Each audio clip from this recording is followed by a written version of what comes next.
So I've been paying close attention to a lot of folks in the wake of Donald Trump beating Vice President Kamala Harris, who are critical of Democrats, turning on Democrats. And I'm going to deal with one a little bit later. But the Young Turks, a very progressive, large media company, it's been very interesting watching Cenk Uygur and Anna Kasparin, who and you know, them doing interviews with Glenn Beck and going on right-wing media and all kind of stuff like that. So Cenk put out this tweet, which I'm confused. It says, the radical left has been primarily bullying the rest of the left for years. We're not changing any of our policies. We just don't agree that the most extreme policies are the most effective. The great majority of the left doesn't agree with them, and elections in New York, California, and all the Democratic cities proved it. So I'm not going to let them speak for the rest of us. They can try their usual bullying tactics. The Young Turks have been fighting bullies for over 20 years. Good luck. You're going to need it. Okay. Here's the first question. Who's the radical left? Seriously, I would like for somebody to give me an answer on who exactly is the radical left. Because when I listen to a lot of these folks, when I listen to critics, they've long described the Young Turks and their supporters as the radical left. Young Turks has often fought against corporatists in groups like that. So now I'm confused. I'm really confused. So if the Young Turks is against the radical left and they're against corporatists in the Democratic Party, well, who do y'all think is in the middle? I'm really and truly wondering about that. But there's something else. I saw a video where Cenk was talking about Donald Trump Jr. agreeing with a tweet of his. And Cenk said that he had been going on these right-wing radio shows. And the populists, they're agreeing with us, the populists. And he said that they want to cut defense spending. Y'all, do you actually think for a second that Donald Trump and the right wants to cut defense spending? No, not at all. And that ain't happening. I don't know what kind of delusions Cenk and Senator Bernie Sanders and Congressman Ro Khanna and others, I don't know what they're drinking or eating, but let me be real clear. The right ain't gonna cut defense spending. That is not going to happen. So this idea that, that the populists have aligned on this issue is insane. But again, what jumps out at me is I'm trying to understand who's the radical left and how is the radical left controlling the Democratic Party? I mean, truth be told, one of the problems with the Democratic Party is that, frankly, it has a bigger tent than the Republicans. Y'all heard me say this, that in the Democratic Party, you've got center right, center left, you've got progressive, you've got far left, all in there. In the Republican Party, what you got? Right, hard white. Hard right. That's all you got. You don't have center right in the Republican Party. You don't have moderates in the Republican Party at all. If a Republican today is called a moderate, they are an actual hard right-winger. So I don't understand what's going on with folks who are Democratic. In fact, if y'all have that bite from Congressman Hakeem Jeffries, get it ready. So Congressman Hakeem Jeffries in his news conference last week, he was talking about the wins. He was talking about how Democrats actually fared well in the election despite losing the White House. Listen to this. In terms of the battleground, what happened in the other 5?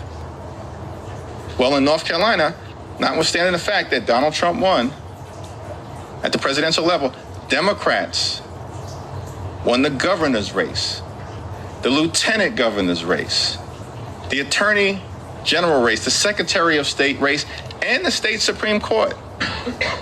In North Carolina, on that very same day that Donald Trump won the presidential election. Are we on the run in the state of North Carolina?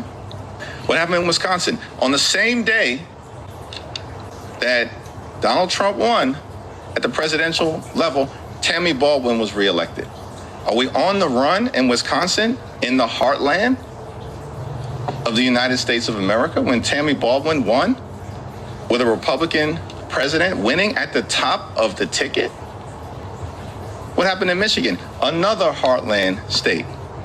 Alyssa Slotkin won the Senate seat and is on her way to the United States Senate. Are we on the run in the heartland state of Michigan? What happened in Nevada?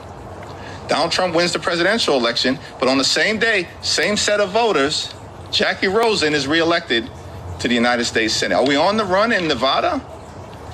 And in Arizona, and by the way, in Nevada, all 3 House Democratic incumbents reelected.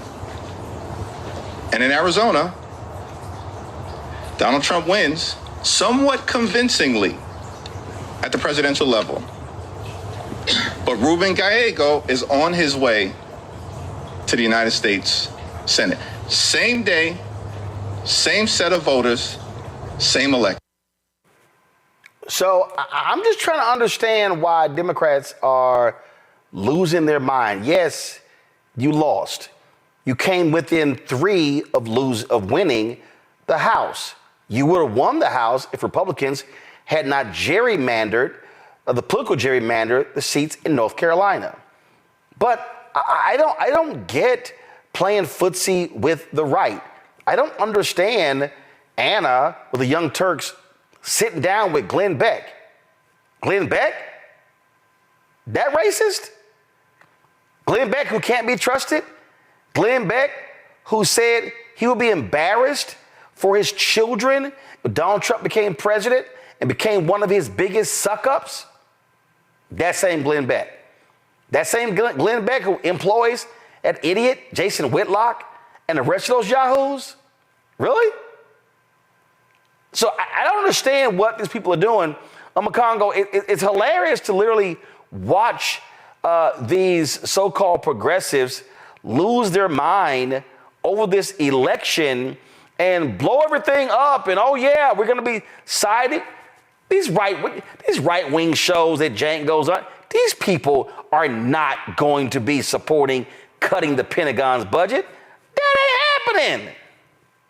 Yeah, I mean, you telling the truth for real, man. Like, I don't get it. You know, one thing you said last week was, or week before, you said, I'm just not going to sell out my ancestors, right, and just quit. You were talking about Harry Belafonte and all of our elders who went into their 90s, you know, just fighting, went down, you know, fighting. And you got these guys, these 20-somethings, these teenagers, some 30-somethings, quitting after like one election, right? Giving in, just like caving in. And then you couple that with organizations like ABC folding with Stephanopoulos and all this. And I don't get it. This obeying in advance, this idea of we got to play nice, this idea of that, you know, we got to talk with, and look, I'm all about finding common ground. I'm all about having, as Glenn Singleton talks about, courageous conversations, but with people who actually want to build, with people who actually recognize me and my issues as real. And these guys have no desire to do that. And so they're actually wasting time, valuable organizing time that they could be spending meeting with like-minded people, that they could be spending organizing protests and boycotts and other types of things. I'm not seeing the resistance that we need to be seeing. right now. And this is how Trump's getting over before he even gets in. And we're like, what, 30-something days away from inauguration? That just means there's going to be more people trying to placate these guys. And Glenn Beck and these other guys, they're going to come on their platforms. They're going to smile in your face. And when they get into that power again, they're going to stab people, not even in the back. They're going to stab them in the front this time. Donald Trump and his ilk have told you everything they want to do and are going to do. So for people to start losing their minds over the fact that, we lost an election, didn't get the results that we want, Trump did not get a mandate, the House shrunk, and there's crazy elections, a whole bunch of elections coming up in 2026. So you're right, man. We got to buckle down. This is not the time to abandon values. This is time to hunker down on the values. And I don't like watching media anymore, Roland, where I can't distinguish what side they're on anymore, because so many of them want access, and so the other side are afraid of lawsuits. So I'm just like, I got to find trusted networks like Black Start Network to keep the truth going, because so many of these other folks are losing their minds and selling their souls. I'm just trying to understand, Candace, who's the radical left? How is the radical left completely controlling and dominating the Democratic Party? I'm confused. I'm just as confused as you are. I just jumped back in because there were technical issues. I'm assuming you're talking about the Young Turks here still. Yeah. It doesn't make any sense simply because the labeling just doesn't feel right. But, with as many followers as they have, here's what we have to think about. This is a group of people who really are competing, just like you, with major media entities that are out there. They can actually kind of say and plant the seeds that they want to because of the power that they have in an effort to create confusion. And that's what we know a lot of the media does today. They do something in order to create confusion. And when you create confusion and people don't know which way to turn, left or right, no pun intended, then they're really kind of left and vulnerable to the person who's put that confusing thought in their head. So I think that they're really recognizing and understanding their power and trying to bring in more people. I'm not sure if it's a gimmick. I'm not sure if it's a marketing effort. But we know that when we look at these big media conglomerates like ABC, and who just caved in, as we just talked about with the defamation lawsuit, and $15 million, that's a big deal. And I think that there are media organizations like the Young Turks that are looking at that and saying, here's our opportunity. Here's where we slip in. Here's where we can change the narrative with redefining words that we're very familiar with, because that's what social media is all about.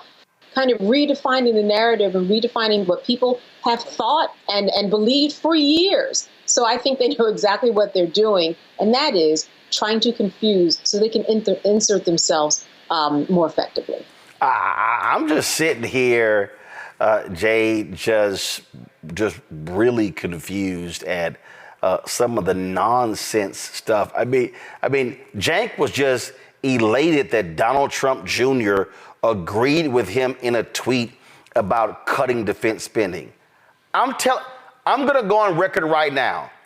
Donald Trump will do all he can to become the first individual to sign a law where the Pentagon hits $1 trillion in terms of their budget. Yep. The budget it got up to $862 billion under President Biden. I'm telling you right now, do not be shocked if the Pentagon budget hits $1 trillion under Trump. Then I want to hear about the so-called radical far left, whoever that is. I just keep saying that I think some people are so far left they turn right. I like that.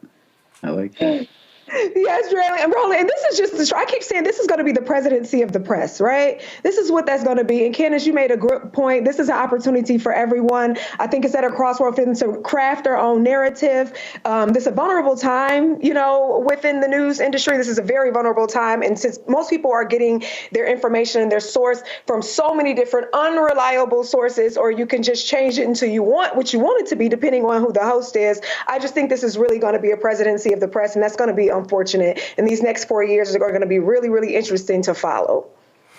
Hi, I'm Isaac Hayes III, founder and CEO of Fanbase. Fanbase is a free to download, free to use, next generation social media platform that allows anyone to have followers and subscribers on the same page. Fanbase was built through investment dollars from equity crowdfunding from the Jobs Act. People just like you helped build Fanbase, and we're looking for more people to help build Fanbase. We are currently raising $17 million in a Regulation A crowdfund on Start Engine. We've already crossed $2.1 million, but we're looking to raise more capital from people just like you that deserve the opportunity to invest in early stage startups without having to be accredited investors. So right now, I'd like you to go to startengine.com/fanbase and invest. The minimum to invest is $399. That gets you 60 shares of stock in Fanbase right now, today. And then use Fanbase to connect with friends, grow your audience, and be you without limits.